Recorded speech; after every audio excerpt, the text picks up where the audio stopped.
Hello everyone, this is General Hagerty. Welcome to my war room in Prince George, British Columbia. So here we are, we're going to do episode 4 of V-3 Chronicles with my friend Morten from Denmark. Hello Morten. Hello Brian. How are you today? I'm doing great, thank you. That's good. So this video is going to be on technology. It's probably going to be a little shorter than the other videos have been because we're not going to add more onto the end there. We're just going to do the technologies. And yeah, let's get right into it. So where do you want to start? I guess at the top of the list there, what do we got? Advanced artillery. Oh yeah. So I've got, let me just tell people what I've got here. I've got a Russian advanced artillery over here, and I got German advanced artillery over here. And most of the units that you see here are advanced units, except for the infantry. And there's a Katusha as well. Anyway, go ahead, Morten. Yeah, so for artillery, there were one thing that we needed to fix, and that were the Katushas. So in V2, you could buy an unlimited number of Katushas. So basically, that was the only thing that the Russian bought when they got the unit. So we wanted to address that. So we put a cap, a maximum 2 per turn. Yeah. So it's always it's a balance between having all these units in the game because usually people have their darlings. I mean, who doesn't love the German Tigers, right? Right. So we want some in the game, but we don't want them to be overpowering and ruining it. So we scale back on the Katyushas a bit. And then in general, from a lot of testing, we noticed that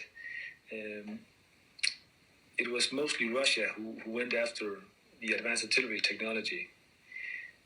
So we wanted to balance that out a bit. So we gave artillery the opportunity to do attrition attacks.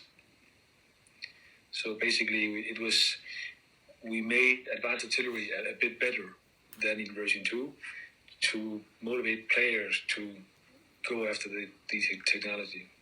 So attrition, that's where you don't actually make a combat move into the territory. You bombard them from an adjacent territory, and the thinking is that you're not going to lose your piece. Like you can just leave it protected with all your other units, but you can take a shot at him if he's not planning on doing anything else that turn, right?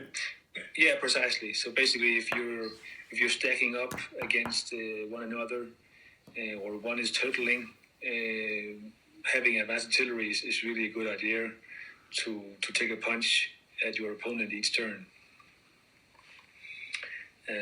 So that was basically what we did with advanced artillery. When you do that, from a general perspective, when I look at technology and all the nations, there are some technologies which are which fit perfectly into any given major power. So, for example, advanced mechanized is a sure win for Germany. Yeah. And there are some technologies which doesn't make sense.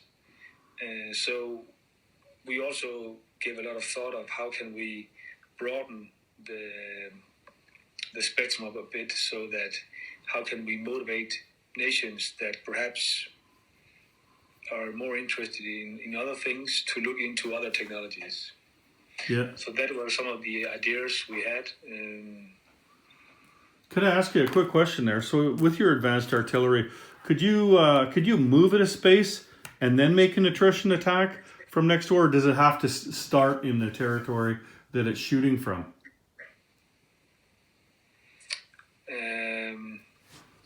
Like if this guy was to start back here, could he move up here and then make an attrition attack against the Russian there?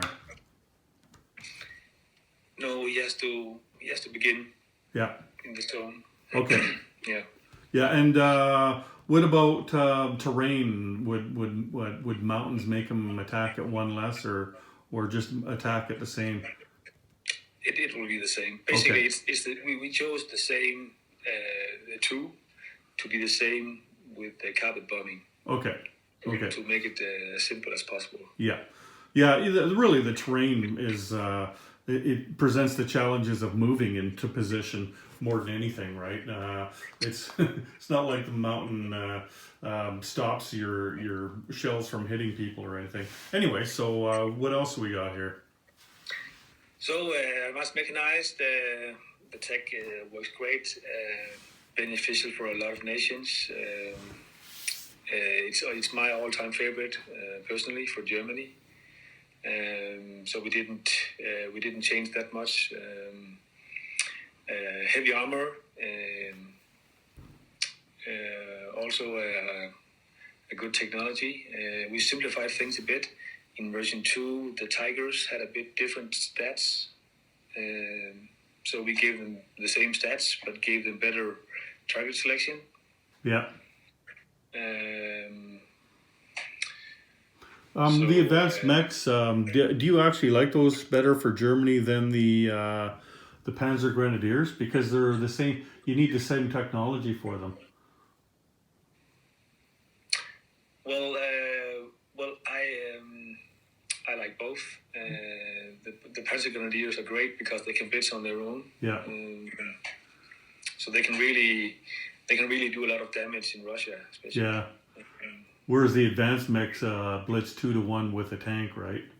Yeah. Yeah. Okay. And it's technology is where we can add these country specific parameters that really brings color to the game. But on the other side, it also brings complexity. Yeah. So there's a lot of units in the game, and every time you add a new unit, it must have its place. Otherwise, it's redundant. Yes. And people have to somehow cope with the units, because if they can't cope with the units, they can't use them in strategies. Yeah. So it's a fine balance, and I don't think that we will ever reach a perfect balance. And some people would have a different level of appetite for this. Yeah. But we try to balance things out.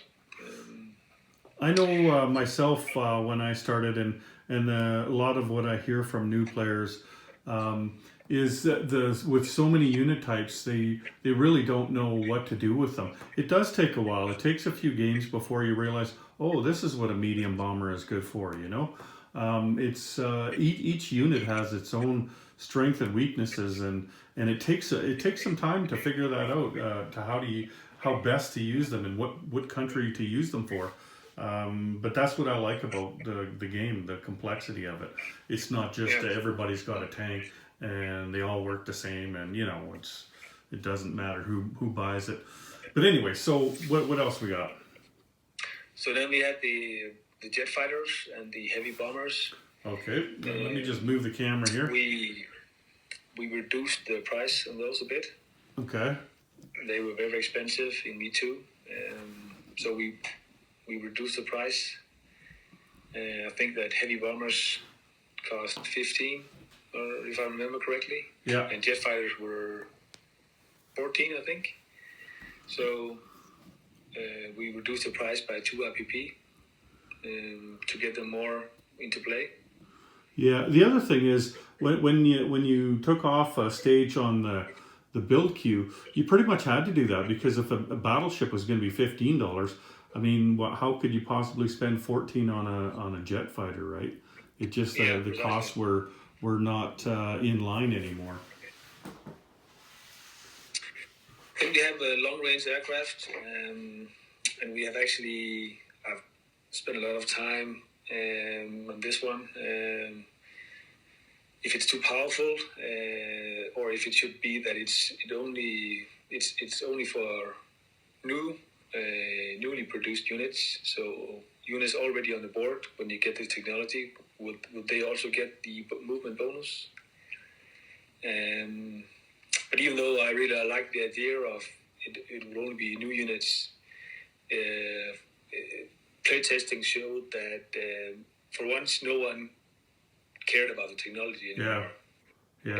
For one thing, and the other was that how to keep track of. Then you need to use color chips to signify which units have the long range. Yeah. And I hate 10 different color chips on my board. So I mean, it sounded good on paper, but in reality, it turned out not to work.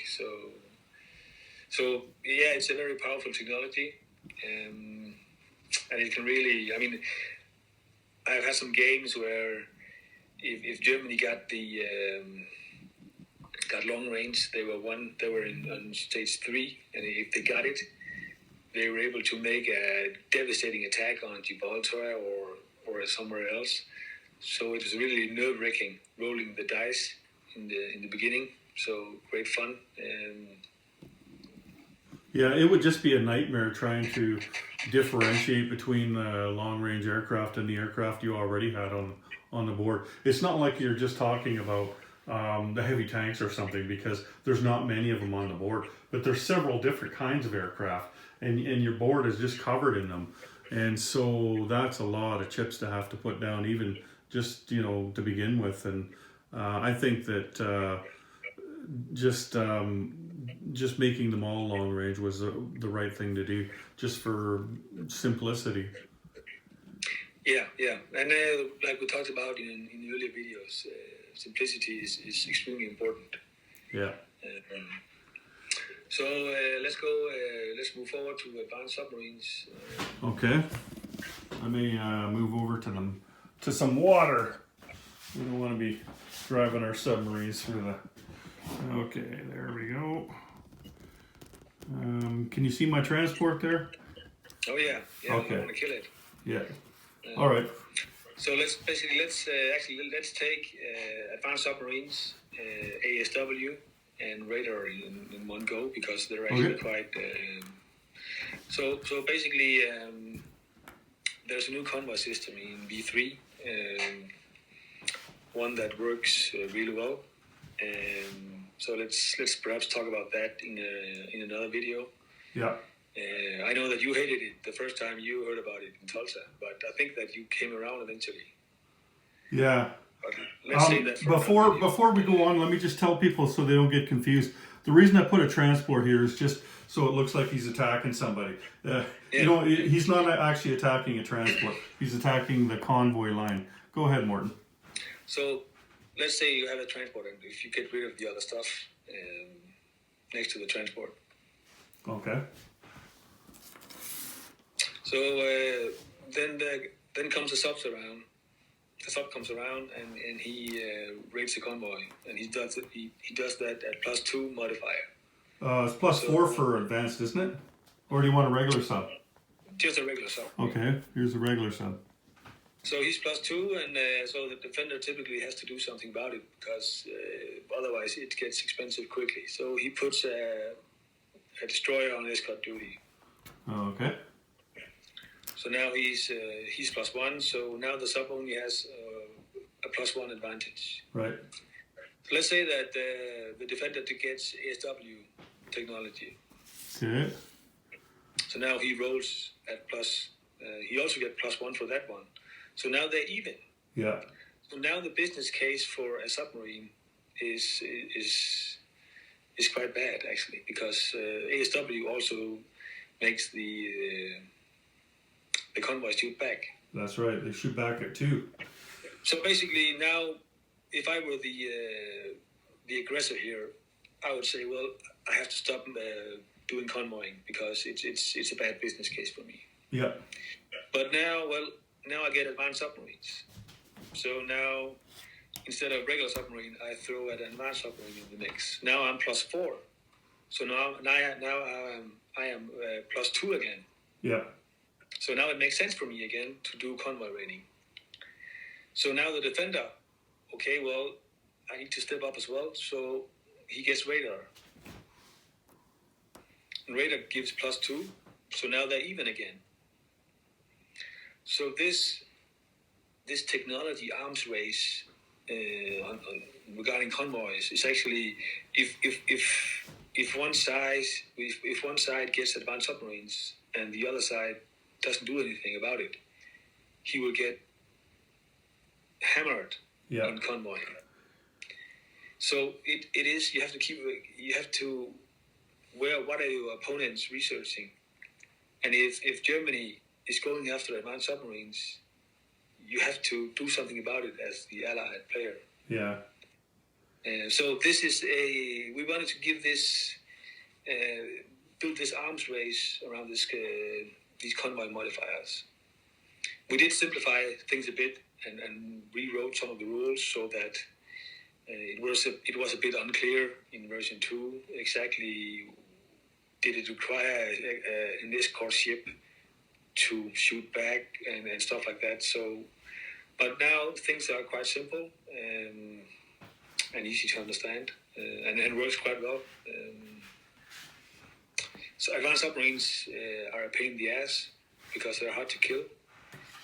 Yeah, they're even harder because... harder to kill. Yeah, because you can't pair that destroyer with the plane on combat air patrol anymore to kill it either. Yeah, precisely. But again, it's not overpowering because areas up that Germany puts in the water, that's a heavy armor that doesn't go to Russia, right? Yeah. So back to our talk about the balance in the earlier videos. Yeah. One of the other things that we wanted to address with radar, for example, were that in V2 you could build a radar facility.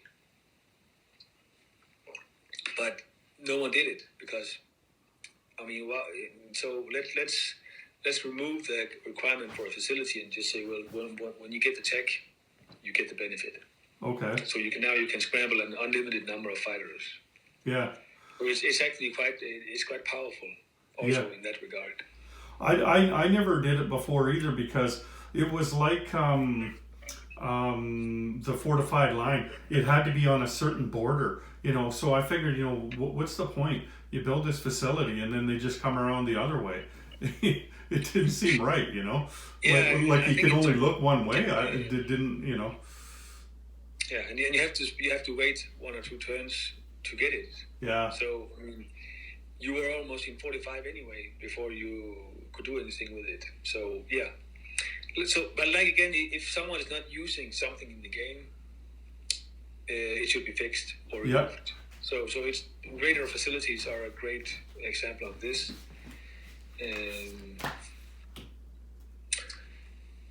Let's continue. Improve factories. Also a great technology for a lot of nations. Here, let me just move the camera here. I'm going to set up the... we'll do that and we'll do improved construction as well. I've got the chart there. Okay, so... I don't think we changed much on the factories. We reduced the prices, but that's not technology. Yeah. The construction thing, we did a bit of reshuffling in that one. So we basically combined a way of getting cheaper ships and faster facilities and cheaper facilities. Yeah. In one technology. And also we gave the option of you can actually buy 2 turns in one. So if a ship takes 3 turns to build, you can build the first 2 in one go. Yeah, I think some fast ships in the seas. I really like what you did with that. It's it made it an interesting thing that you could do. Like here, let's just take a shipyard and let's take a battleship here and put them down. Now before you had improved shipyards, so it was just ships, right? But now it's not just ships, but it's all facilities as well, right? And so they're $1 cheaper to move them along. So instead of 5, 5, 5, it's 4, 4, 4. Or what Morton was just saying there, you could go 2. So pay 10 for that. You don't get it cheaper now. You had to pay 10 and then 5. So in 2 turns, you could have yourself a battleship, or you could put your shipyard on there, 2 spaces, or you could have something that starts here, like a light carrier.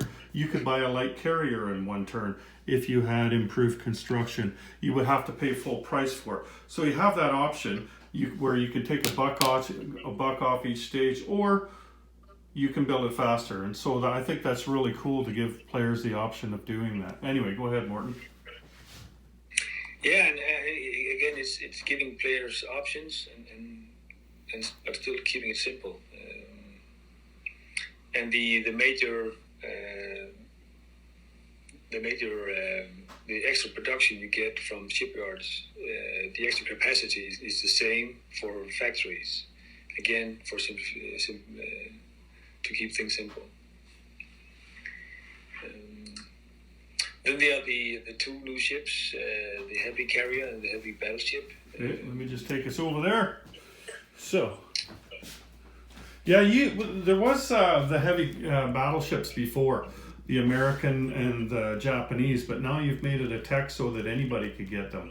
So here's the carriers here, and then I've got the battleships in behind there, heavy battleships and heavy carriers. I don't know that everybody's going to be researching them, but I think that they could be handy for at least the Pacific War anyway. Go ahead. Well, actually, it's actually interesting because, like you say, in V2, only the Japanese and the Americans have them. And you can argue that, well, why didn't Germany have them? So if you were, from a purely historical perspective, giving Italy or Russia the opportunity to build a heavy battleship, they will make the historians cry, it's crap, it's not historical, blah, blah, blah. But in reality, in the game, Russia or Italy will never go for these types of units because it's too expensive, or they don't need them.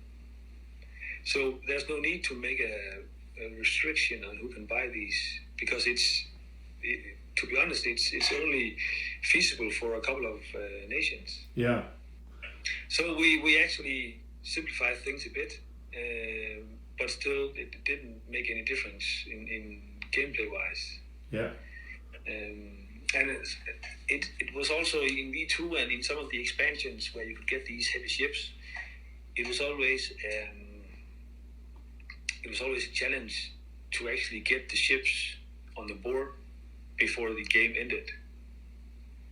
So there's no need building a 6-stage Yamamoto if you can only put it in the water in 44. Yeah. I mean, who would spend a lot of money on a unit like that? Yeah, you'd only get 1 roll out of it. Yeah. So that was so. But now that we have a 3-turn build queue, you can actually get these in the water. And in the early playtesting, we actually had that these were some of the hardest technologies to research. So you needed to roll a 10 to advanced. But that was reduced a lot because, again, we want them in the game. So but people they're not going to buy a lot of those anyway. So we scaled it back to 7 and 8.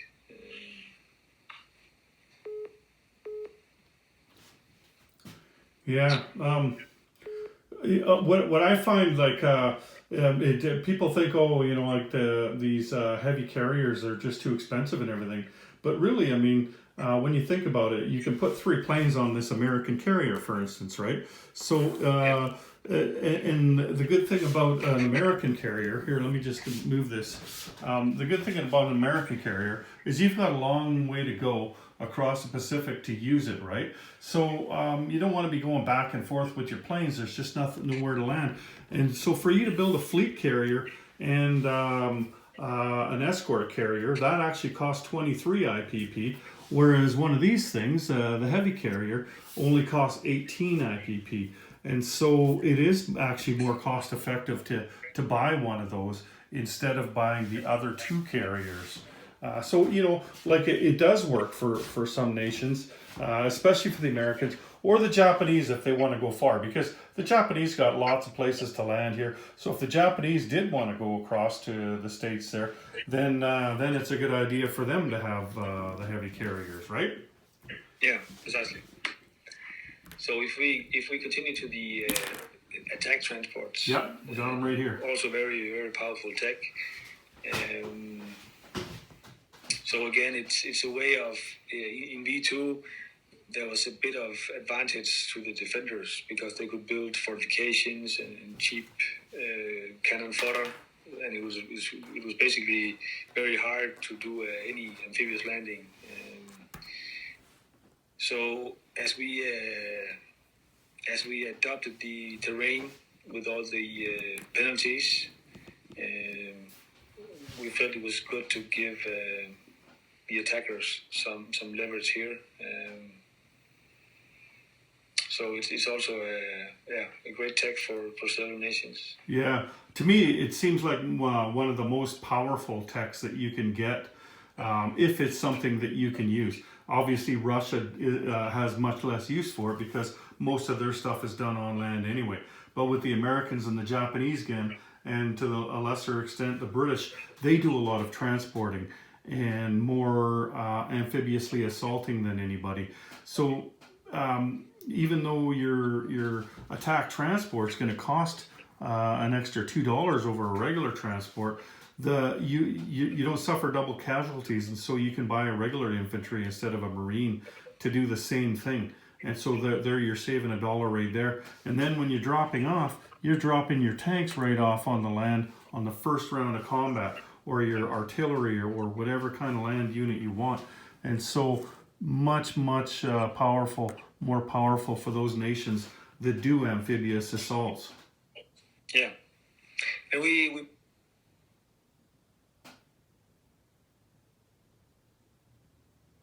Oh, looks like hey, hang on a second, Morton. Sorry, people, we just lost Morton for a second. Looks like he's back though. He paused on us there, Morton. Go ahead. Okay. Yeah, we tested some special units for amphibious assaults, special landing crafts, amphibious tanks.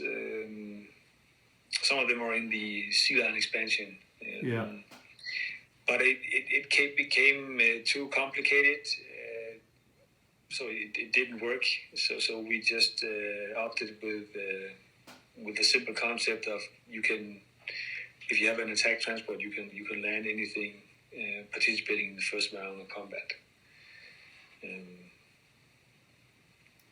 Yeah, to me anyway, just a wicked technology. When I'm for me, whenever doesn't matter what nation I'm playing, I always go for wartime economy first, right? Or wartime income, I mean.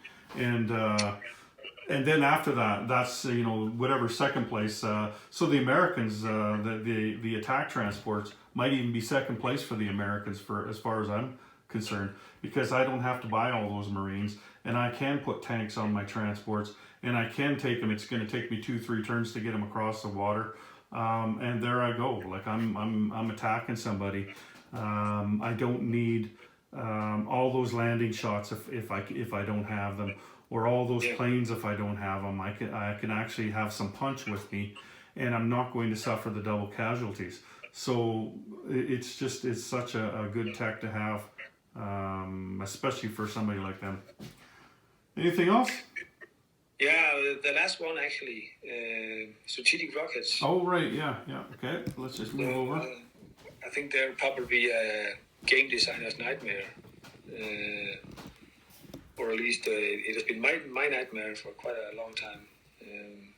So the story is that in version 2, you could buy a rocket launching facility. So no one ever bought it. No one ever went after the tech. So it was just crap in the game that has to be fixed. But the problem with strategic rockets is actually an interesting one from a game design perspective, because you want it in the game, because it's cool, but you don't want it to be overpowering. But on the other hand, you don't want it to be irrelevant either. And I can it's similar to some of the stuff that some of the ideas that you have been discussing in the 14 game, with how do you make technology a part of the First World War, tanks and planes, but they didn't play a big role in the conflict. Yeah. But you want it in the game because it's important. Well, it was a part of the war. So it is quite challenging to find a balance that suits the whole, suits everyone. So we ended up with a concept of, well, let's make rockets a regular unit you buy with a range of 3. So coincidentally enough, it matches so the Germans can hit London and vice versa. So you can buy a rocket and punch UK in the face without risking any interception. Yeah. From with your bomber. And we tested a lot of different values for rockets. And what should the price be? Should it be 8? Should it be 3, 4, 6? But right now the price is 6. So I think it's an improvement on V2. I don't see a shitload of rockets on YouTube, so they're not the most popular tech. You can actually use them now, though. Like, they were completely useless in version 2 because you could only go 2 spaces with them. I mean, what are you supposed to do with that? You basically, like that's like attrition with an artillery. That's all that was. You couldn't do anything. And the American point that you got there for technology, the victory point, you had to have rockets. Well, America couldn't possibly hit anybody with a rocket, Anyway, 3 is better. Yeah, I think 3 is the right distance, the right range. Yeah. And actually, it's quite interesting because you mentioned the victory points. So victory point is another way of how can you make these technologies part of the game for a nation that typically don't want to research them because they're useless. So you make it part of a victory point that, hey, you need this technology, then you get a point. Yeah. And actually, we introduced a similar victory point for the Soviets. Yeah, they also have a technology superiority victory point. So these, for example, these rockets are part of the Russian victory condition as well. So in that, so this is another way of making them interesting. Because typically, no Russian player would go after these technologies, or perhaps heavy armor, but heavy bombers and rockets. No Russian player would go after those. Yeah, well, I mean, it's not like it was a conventional weapon, right? It's one that you're using to go after facilities, and so really the only place on the board that it works is where we've got it set up now, is in between Britain and Germany, right? You could say France too, but France is out of the game, right? By the time the technology is researched. So even if I pull back and look at Russia here, Leningrad, you could punch Germany in the face. Yeah, I guess you can go 1, 2, 3. You could hit the one territory. I guess you could hit Western Germany too. I never thought of that. Yeah, you can hit both of the northern German territories. Yeah, I never noticed that. Yeah, I guess so. So I mean, we did make everything so that 3 was the magic number. Yeah. Like 4 would have been fun, but it wouldn't have been right though. I mean, that rockets just didn't have that kind of a range in World War II, right? Precisely. Yeah. So is that it for the technologies then? Yeah. I think so. I think so. All right. Well, yeah, okay. So, oh, geez, we're already 35 minutes. I didn't think it was going to take that long. I guess we just have too much fun when we're talking together. Anyway, so that's the changes that were made on the technology and the reasons why they were made. And thanks for joining me today, Morton. And thank you all for joining us today. So take care, everyone. General Haggerty and Morton out.